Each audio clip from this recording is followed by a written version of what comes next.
Bonjour à tous. Reportés, annulés ou simplement éclipsés, on ne compte plus les anniversaires gâchés par la pandémie ces 2 dernières années. Pourtant, Katia, chez Suzuki, la fête promettait d'être belle.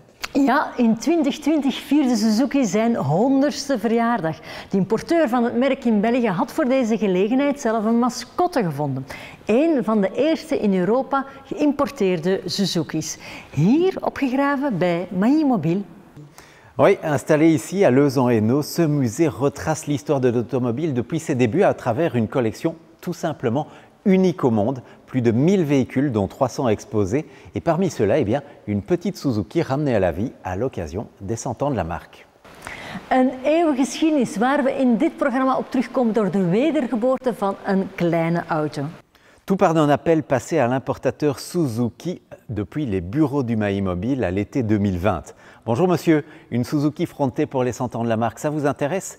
Et comment ? Ni une ni deux, le responsable des événements de la marque débarque ici, au Maïmobile, et découvre derrière une lourde porte cette petite voiture coincée entre une Aston Martin et une coccinelle. In 3 generaties heeft de familie Maï een uitzonderlijke collectie opgebouwd die auto's uit alle tijdperken en alle continenten samenbrengt. En onder hen deze Suzuki Fronte, het eerste model van het merk dat naar Europa werd geïmporteerd.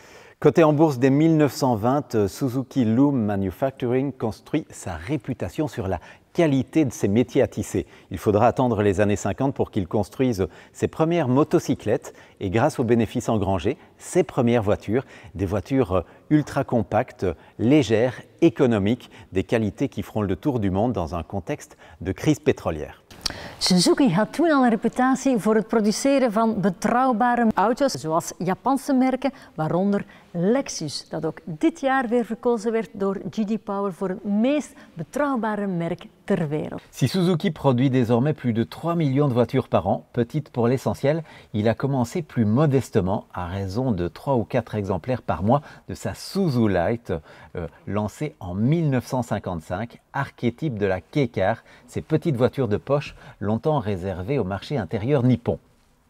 Terwijl Suzu Light werd aangedreven met een kleine 2-taktmotor vooraan, heeft onze Fronte deze achteraan.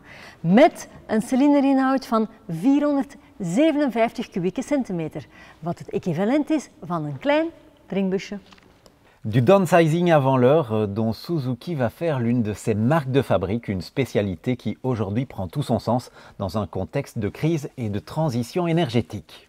Transitie die Suzuki nu nastreeft met een reeks kleine motoren, met milde hybridisatie, maar ook met zelfopladende hybrides en plug-in hybrides. Fronte, Alto, Wagoner, Suzuki est l'un des rares constructeurs à avoir réussi à exporter ces micro-voitures. Et parmi celles-là, il y a bien sûr la Jimny, devenue une véritable icône depuis son lancement, c'était en 1970. Met meer dan 3 miljoen verkochte exemplaren in bijna 200 verschillende landen positioneert Jimny Suzuki 4x4 specialist zich naast Jeeps, Land Rovers en Toyota's, maar in een ander formaat. À l'assaut de nouveaux marchés, Suzuki lance le Vitara à la fin des années 80, suivi par le Grand Vitara, 2 appellations qui vont lui permettre de jouer un rôle de précurseur sur le marché naissant, mais ô combien prometteur du SUV. Naast 4x4 SUV's en andere microauto's heeft Suzuki ook naam gemaakt op de GTI-markt.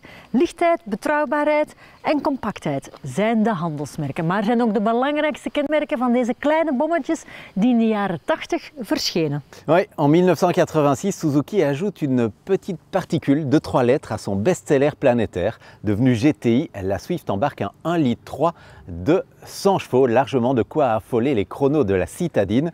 Et 3 générations plus tard, eh bien, la Swift GTI, devenue entre-temps Swift Sport, n'a rien perdu de son piquant. Et dans ce registre, Katia, notre Fronte n'avait pas non plus à rougir puisqu'elle était à l'époque la petite citadine la plus rapide du Japon. À son volant, un certain Stirling Moss avait d'ailleurs rallié Naples depuis Milan à une vitesse moyenne de, tiens-toi bien, 122 km/h, largement de quoi se faire peur. C'est bientôt la fin de cette émission, mais avant de se quitter, un conseil. Si vous aimez la voiture ancienne ou l'histoire en général, bloquez dès à présent une date dans votre agenda et venez découvrir cet endroit unique au monde. Ciao! À bientôt!